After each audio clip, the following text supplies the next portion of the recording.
देखा पहले का भैया आई जमाना हो कि अगर दाल भात चोखा चटनी बन जाओ तब भर पेट खा के आदमी जाओ आ काम करे। आजकल का जुग जमाना इसलिए भी आ गए हो कि अगर दाल भात चोखा चटनी ना बनल हो दे भैया हम तो ये बात हुई कि आजकल का वो जमाना आ गल हो कि मैं हरारू नहीं आइल बा और रोटी बनौले बा तरकारी में लेट हो तो ठलाली से मुड़ के खा के निकल जा। जमाना वो अगल है भैया जमाना तो कहता ये लेकिन माई बाबूजी ये समय पंचमेवा ना हो जितने में हरारू पंचमेवा है। अगर माई कह के बाबू है हर मत जो है खतरा हो अगर मेहरारू को दे हरे है तो गलवा सुन अपनी माई का सुनबे अपनी माई का सुनबे हम के लिए हम ना सुनबे। वो देखा भैया आजकल के जुग ऐसा ना कर कि अगर मेहरारू कहे कि गोड़ धोवा तो गोड़ धोए के बेहरे कहे कि हम फांसी झूठे लगावत है तो ए भैया अरे मर के लिए अरे ऐसा नत करिए नहीं तो हमारा हो जाए तब तो के मेहरारू मिली क्या परेशान हम मगर हे मास्टर साहब हे भैया हम ना धोइला आ धोइबो करला त हम धुरई से पानी गिरा के चल जाइला हम कोई छोड़ावे ना जाइला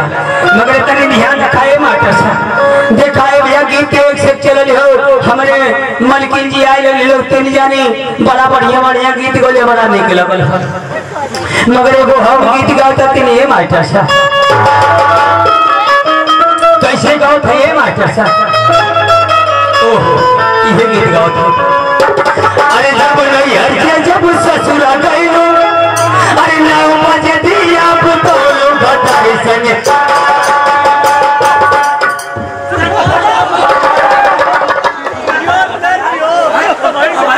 ढोल बोले तो भक्त सराव बजाए मारत हो उनके समझ में ना अरे यार हम समझ अरे यार समझा जाएंगे नहीं तो बहुत बुरा हो जाए तो हालांकि हम मत बजाइए लो अरे यार तो कहे वाला नहीं तो बजावे लगना सबको क्या गावे के चाहिए कीमत बजाइए लो ये बते तो भुला गए तब लतिया वाला गए तो हमारे को सुना हम ई कहते हैं कि जब हमको तब बजावे तब लोग से कोई दा बजावे खातिर बैठा मानो ए भैया देखा लोग हम जब हाँ तो हम जब देख तबे न बजेगा लो आज जब ना देख तो बजावे लगवा लो कैसे बजा देगा हमार मर्जी हो दे कि ना दे तो ये मास्टर साहब देखा ई कहले भैया गीत एक से चले देखा नहीं रहुआ खेसरिया समय फिल्म बना हम चौकिए पर रह गए भैया गीत एक से चले पहले को फिल्म रहे कि पूरा परिवार देखे आँख में से आंसू गिर जाओ आजकल फिल्म ना फिल्म भैया अगर निरहुआ खेसरिया का फिल्म देख लेबा तो आजकल की जुग जमाना में खाली केस पकड़ा ये फिल्म की देख के सही बात है ना भैया बहुत मर्डर हो जाता बहुत गड़बड़ हो जाता मगर ये मास्टर साहब कैसे हम जाता नहीं देखा एक छोड़ा देखा एगो मेहरारू जात हो अपने मर्द के चिट्ठी कैसे लिखत है कौन हम लिखत हो ओकर मर्द 3 साल से पहले से बम्बई चल गए बा न जाड़ा में आयल बा न गर्मी में आयल बा हो जाड़ा बीत गल बा यो गर्मी आ गइल बा 4 साल का दिन निकल गया आई चिट्ठी में रो रो के लिखत है बड़े मन के लिए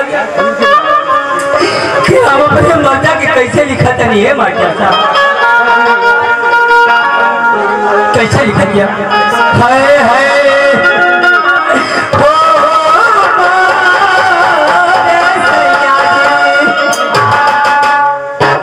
ये लिखत है चिट्ठिया में रो रो के दूसरे महाराज से कह के लिखवावत हाय हाय कि अरे राजा कहिया ले देखा लो हम जब हमको हक बजे हाँ जब को हफ्ता बजावा लो ये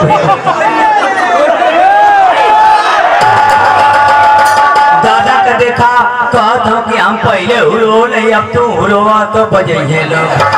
दादा वो पहले कौरो ले हम नया में आयल है हमके डर तो घबरा मत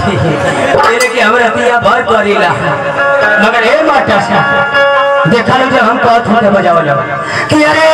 राज कहिया चला बजावा लो अरे यार बोलिए रोग गावा अरे यार काले ना हाय राजा कर दिया एक गाना आधा कौन बजाओ लो बजाओ लो चलो बोलिए गाओ गरीब तबे ना बनिए अच्छा करेगा ना तो करिएगा मत आओ कि अरे राजा कहिया कि अरे भाड़ा कहिया चला बजाओ लो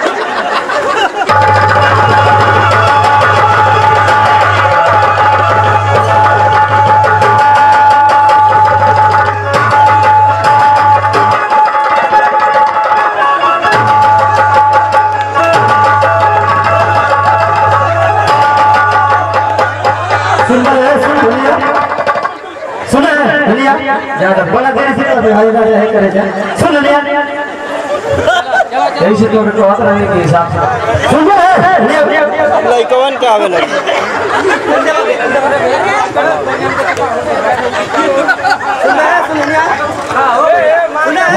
सुना तो समझाओ तो इतना समझ में आता ए लइका बैठ अच्छा ससुरारी में अलग से लेके मरवाई बा ये बात समझा यार खाली राजा करे जा फिर फड़ाऊ करत हवा तब मार दे हवा ना हां अपनी माई के दूध पियला वालो ना भेज दे के शेरवा के भेज दे अरे शेरवा के